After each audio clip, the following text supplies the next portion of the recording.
You are not overwhelmed because life is too complicated. You are overwhelmed because your mind never stops interfering. Every moment becomes something to analyze. Every silence becomes something to explain. Every delay becomes something to worry about. And before anything even happens, your mind has already created a story. A story where something is wrong. A story where something is missing. A story where something is about to go bad. That is what overthinking really is. It is not intelligence. It is not awareness. It is the inability to leave things alone. Marcus Aurelius understood this better than anyone. He ruled the most powerful empire in the world. He faced war, betrayal, pressure, and uncertainty every single day. But the battle he wrote about most was not outside. It was inside his own mind. Because he realized something most people never see. You are not disturbed by events. You are disturbed by your interpretation of them. Not by what happened, but by what your mind tells you it means. And your mind is not always telling the truth. In fact, most of the time, it is guessing, filling in gaps, creating problems that don't even exist yet. This is why overthinkers feel exhausted. Not because life is too heavy, but because their mind never gives them rest. It keeps replaying, rebuilding, reanalyzing, again, and again, and again. But here is the truth Marcus Aurelius discovered. You don't need to control everything in your life. You only need to control one thing: your mind. And in this video, you are going to learn exactly how he did it. Not theory, not motivation, but practical control, so that your mind stops working against you and starts working for you. If you've ever felt trapped inside your own thoughts, stay with me, because what you're about to understand can change everything. Overthinking does not start with weakness. It starts with uncertainty. Something small happens. A message is delayed. A tone feels different. A plan changes slightly. And your mind doesn't like it. Because your mind is built for one thing: control. It wants clarity. It wants certainty. It wants to know what is happening and what will happen next. But life doesn't work that way. So when clarity is missing, your mind begins to create it. Not with facts, but with assumptions. This is where overthinking begins. Your mind asks, what does this mean? Is something wrong? Did I do something? What if this turns into something worse? At first, it feels like problem solving. Like you're trying to understand. But very quickly, it turns into something else. You're no longer observing reality. You're creating scenarios. And those scenarios feel real, even though they are not happening. This is the trap. Because your brain cannot tell the difference between something that is real and something that is vividly imagined. So when you think about something long enough, your body reacts as if it's actually happening. Your heart rate changes. Your breathing becomes shallow. Your chest tightens. And now, you are not just thinking. You are experiencing. This is why overthinking feels so intense. It is not just mental. It becomes physical. And once your body reacts, your mind takes that as proof. See, something is wrong. And now the loop begins. You think right pointing arrow, your body reacts right pointing arrow, your mind confirms right pointing arrow, you think more. Again, and again, and again. This is how a simple situation becomes a mental storm. A delayed message becomes rejection. A small mistake becomes failure. A neutral look becomes judgment. Nothing actually happened.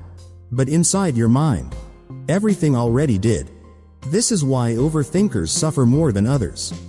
Not because life is harder, but because they experience life multiple times. Once in reality, and dozens of times in their imagination. And each version feels real. Each version feels urgent. Each version feels like something must be solved immediately. But here is the hidden problem. Your mind is not trying to hurt you. It is trying to protect you. It believes that if it can predict every possible outcome, You will be safe. But in doing so, it creates the very anxiety it is trying to prevent. Because the more you try to control everything, the less control you actually feel. And this is where most people get stuck. They believe the solution is to think more, to analyze deeper, to figure it out. But that is exactly what keeps the loop alive. Because overthinking is not solved by thinking. It is solved by understanding how thinking works. And once you see that clearly, everything changes. Because the problem is not your thoughts. It is your relationship with them. And that is exactly what Marcus Aurelius mastered. Not stopping thoughts, but refusing to be controlled by them. Marcus Aurelius did not try to eliminate thoughts. He knew that was impossible. Instead, he questioned them. He separated what is real from what is added by the mind. Because in Stoic philosophy, there is a very important distinction. There is the event, and then there is the judgment about the event. And these two are not the same. Something happens. That is reality. But the meaning you give it, that is your creation. Marcus wrote to himself, "You have power over your mind, not outside events." Most people misunderstand this. They think it means ignoring problems, or pretending things don't matter. But that's not what he meant. He meant this: you cannot control what happens, but you can control what you make it mean. And that changes everything. Because the moment you see that clearly, you realize something uncomfortable. Your suffering is not coming from life. It is coming from interpretation. The story you are telling yourself. The conclusions you are jumping to. The assumptions you are making without evidence. And once you see that, you also see something else. Your thoughts are not facts. They are impressions, suggestions, possibilities, not truths. But overthinkers treat them as truth. Every thought feels urgent. Every idea feels important. Every possibility feels like something that must be solved immediately. So they react. They engage. They follow the thought wherever it goes. And that is where they lose control. Because the moment you believe a thought, you give it power. Marcus Aurelius trained himself to do the opposite. When a thought appeared, he did not follow it. He examined it. He asked, "Is this within my control? Is this based on fact or assumption? Is this helping me or disturbing me?" And most of the time, the answer was clear. The thought was not useful. It was not necessary. It was not even real. And so, he let it go. Not by force, but by understanding. This is the core of Stoic control. Not suppression. Not resistance. But clarity. Because when you clearly see a thought for what it is, it loses its power over you. You don't need to fight it. You don't need to escape it. You simply stop believing it.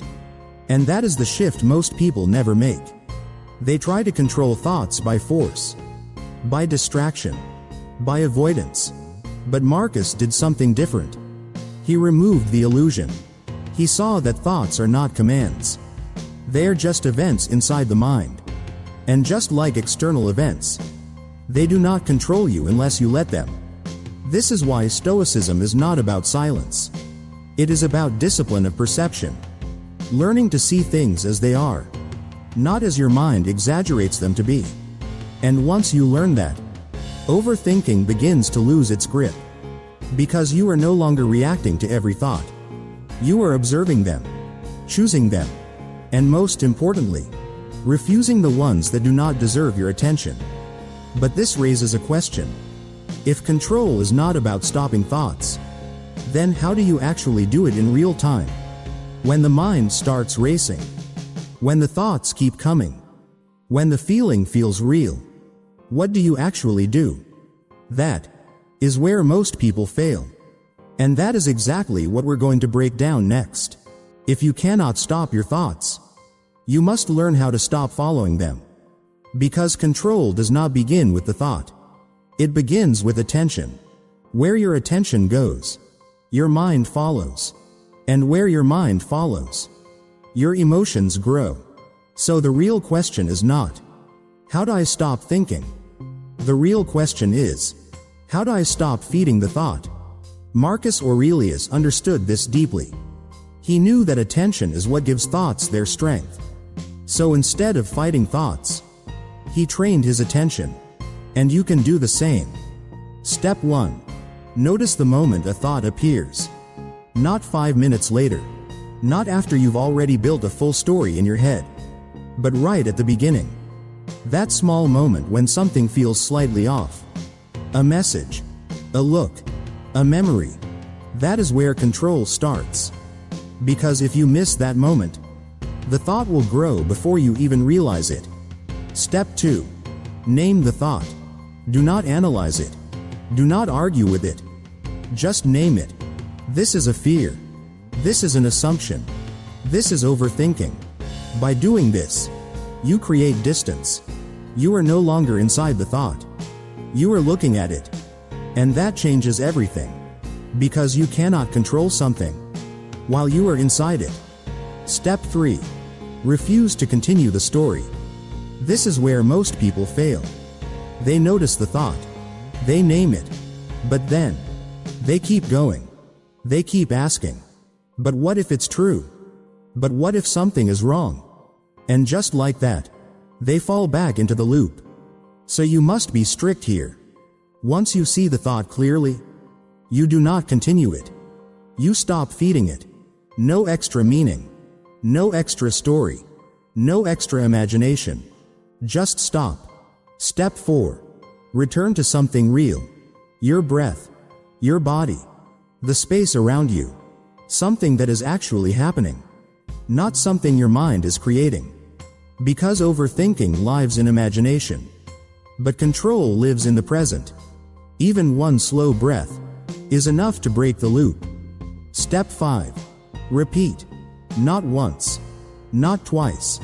But every time the mind tries to pull you back. Because this is not a one-time fix. This is training. And like any training, it only works through repetition. At first, it will feel difficult. Your mind will resist. It will try to convince you. This thought is important. You need to figure this out. You can't just ignore it. But that is the illusion. Not every thought deserves your attention. Not every feeling deserves your reaction. And not every problem your mind creates is real. Marcus Aurelius did not control his mind by force. He controlled it by discipline. The discipline to notice. The discipline to pause. The discipline to let go. And the more he practiced, the easier it became. The same is true for you. Because control is not something you find. It is something you build. One moment at a time. One thought at a time. One decision at a time. And once you understand this, you realize something powerful. You don't need a perfect mind. You just need a trained one. But there is still one problem. Even when you know what to do, even when you try to apply it, your mind can still feel overwhelming. It can still feel real. It can still pull you in. So how do you deal with that deeper layer? The one that feels emotional, not just mental? That is where we go next. Understanding your mind is one thing. Training it is another. Because in real life, overthinking does not announce itself. It appears suddenly, in the middle of your day, in a quiet moment, in a small trigger that shouldn't matter, but does. So if you want control, you need a system, not motivation, not inspiration, a system you can repeat daily. Marcus Aurelius had one, and you can build your own. Start with the morning. Before the world enters your mind, observe it. Sit for a moment. No phone, no noise, no distraction, and watch your thoughts. Not to stop them, not to fix them, just to see them. You will notice something quickly. Your mind is already moving, already thinking, already predicting, already creating. This is important, because the goal is not to have no thoughts. The goal is to become aware of them early, before they take control. This is your first training of the day. Awareness before reaction. Now move into your day. This is where the real test begins. Because this is where overthinking actually happens. When something triggers you, pause. Not long. Just a few seconds. That pause is everything. Because without it, you react automatically. And once you react, you are already inside the thought. So you interrupt it early. You notice. You name. And then you ask one simple question. Is this real, or is this my mind creating meaning? Do not overcomplicate it. Just that question. And most of the time, you will see the answer immediately. It is not real. It is interpretation. And once you see that, you let it go. Not forcefully. Not aggressively. You just stop feeding it. Then return to what you were doing. This is the second training. Interrupt and return. Now comes the part most people ignore. The night. Before you sleep, review your mind. Not your achievements. Not your failures. Your mind. Ask yourself, when did I lose control today? When did I follow a thought too far? When did I create a problem that wasn't there? Do not judge. Do not criticize. Just observe. Because this is how you improve. Not by being perfect, but by becoming aware of your patterns. And over time, you will start to notice something. The same thoughts repeat. The same triggers appear. The same patterns run again and again. And once you see the pattern, you can break it. This is the third training. Awareness of patterns. Morning awareness. Day interruption. Night reflection. That is your system. Simple. Repeatable. Effective. But there is one more layer. When thoughts become strong. When emotions feel heavy. When the mind refuses to slow down. You need something deeper. Not thinking. Not analysis. But grounding. Bring your attention to your body. Feel your breath. Slow it down. Even slightly. Because your breath is always real. It is always present. And it cannot lie to you. Unlike your thoughts. And when you return to something real, the illusion begins to fade. This is the final training. Return to reality. If you do this once, nothing changes. If you do this occasionally, you feel temporary relief. But if you do this daily, consistently, without expecting perfection, your mind begins to change.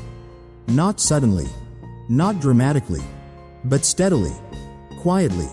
And one day, you will notice something strange. The thoughts are still there, but they no longer control you. They appear, and they pass, without pulling you in, without exhausting you, without defining you. And that is when you realize, you are no longer trapped inside your mind. You are in control of it. But even with all of this, there is still a deeper truth most people miss. A truth that explains why overthinking feels so real, even when you know it isn't. And that is what we're about to uncover next. There is something uncomfortable you need to see. Most of what you suffer from has not happened. It exists only in your mind. Seneca wrote, "We suffer more in imagination than in reality." And this is not just philosophy. It is observation. Look closely at your own thoughts. How many of them are about what is actually happening? Right now? Very few. Most of them are about what might happen. What could go wrong? What something might mean? What someone might be thinking? Your mind is constantly projecting into the future, creating versions of reality that do not exist, and then reacting to them as if they are real. This is why overthinking feels so intense. Because your body does not know the difference. To your body, a real threat and an imagined threat feel the same. So your heart races, your chest tightens, your focus narrows, and now you are not just thinking. You are suffering. But here is the part most people avoid. You are participating in that suffering. Not consciously, but habitually. Because every time you follow a thought, you are agreeing with it. Every time you analyze it, you are strengthening it. Every time you try to figure it out, you are feeding the illusion. And over time, this becomes your default state. You are no longer reacting to life. You are reacting to your imagination of life. This is the trap, and it is deeper than it looks. Because it feels intelligent. It feels responsible. It feels like you are being careful, prepared, aware. But in reality, you are stuck in a loop of fear. A loop that never ends. Because there is always something new to worry about. Something new to analyze. Something new to predict. And the more you try to eliminate uncertainty, the more sensitive you become to it. Until even the smallest unknown feels unbearable. This is why overthinking does not lead to control. It leads to fragility. You become dependent on certainty. And life will never give you that.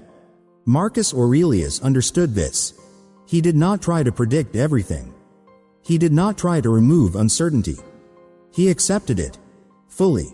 And instead of asking, "What will happen?" he asked, "Whatever happens, can I handle it?" That is a completely different mindset. One tries to control the future. The other prepares the self. And only one of them works. Because the future is unstable. But your response can be trained. This is the shift from anxiety to strength, from fear to resilience, from imagination to reality. But to make that shift, you must let go of something. The illusion that thinking more will make you safer. Because it won't.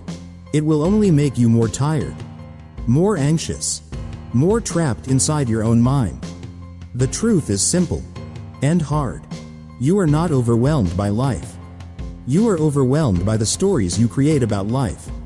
And until you see that clearly, you will keep trying to solve a problem that does not actually exist. But once you see it, really see it, something changes. You stop chasing certainty. You stop trying to control everything. And you start doing something much more powerful. You become stable in the middle of uncertainty. But this is where the real work begins. Because understanding this is not enough. You need to live it. You need to carry it into your daily life, into your reactions, into your habits, into the way you think, moment by moment. And that is what separates knowledge from control. So how do you actually integrate this? How do you go from understanding to becoming someone who is no longer controlled by their mind? That is what we need to build next. Understanding your mind is not the goal. Living differently is. Because if nothing changes in your daily life, nothing changes in your mind. So the question is simple. What does a person who controls their mind actually do every day? Not in theory. In real life. They live with awareness. From the moment they wake up. Before reacting to the world, they check themselves. Not their phone. Not notifications. Themselves. How is my mind today? Not to fix it. Not to judge it. But to see it clearly. Because clarity comes before control. This is how the day begins. Then life happens. Messages. People. Unexpected situations. And this is where the difference appears. Most people react immediately. They follow the first thought, the first feeling, the first interpretation. But a trained mind does something else. It creates space, just a small space, between the trigger and the response. In that space, there is choice. The choice to not react automatically. The choice to not follow every thought. The choice to stay grounded. So instead of, "What does this mean?" they ask, "What is actually happening?" And that question alone removes half of the noise. Because reality is usually simple. It is the mind that complicates it. This becomes a habit, moment by moment, situation by situation. Not perfect, but consistent. Then comes pressure.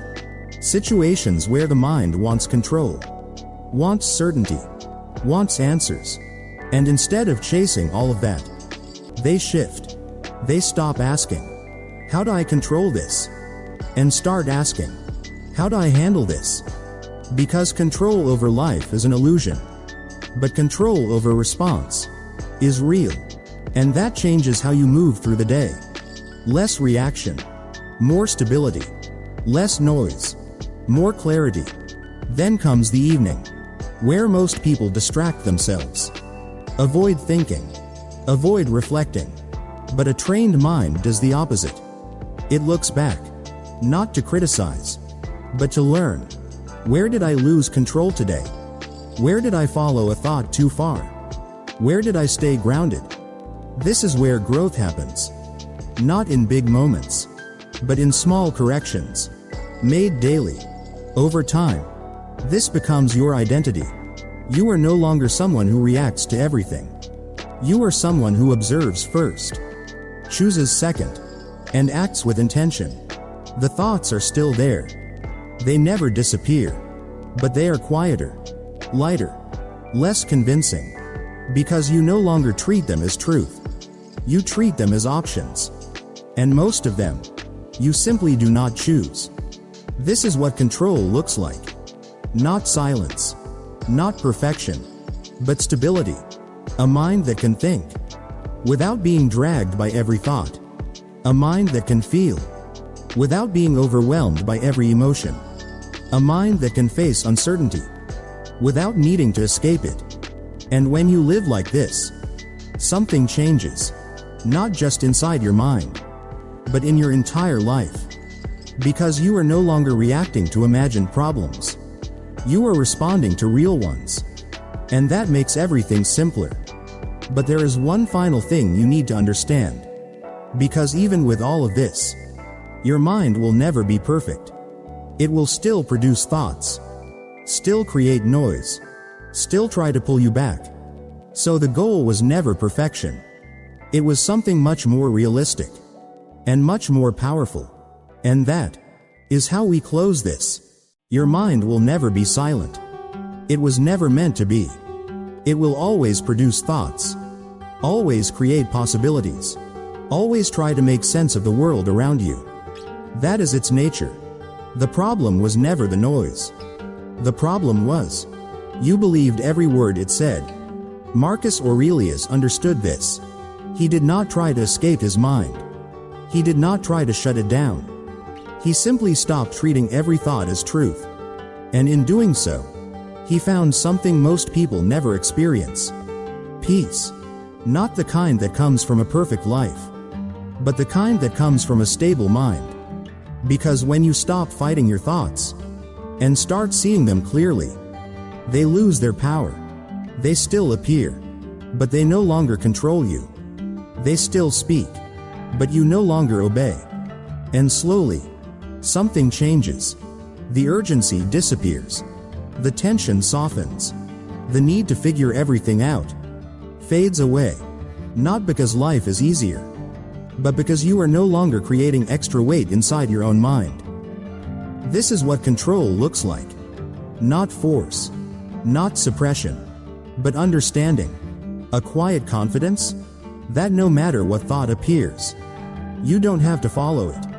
A quiet strength that no matter what happens outside, you can remain steady inside.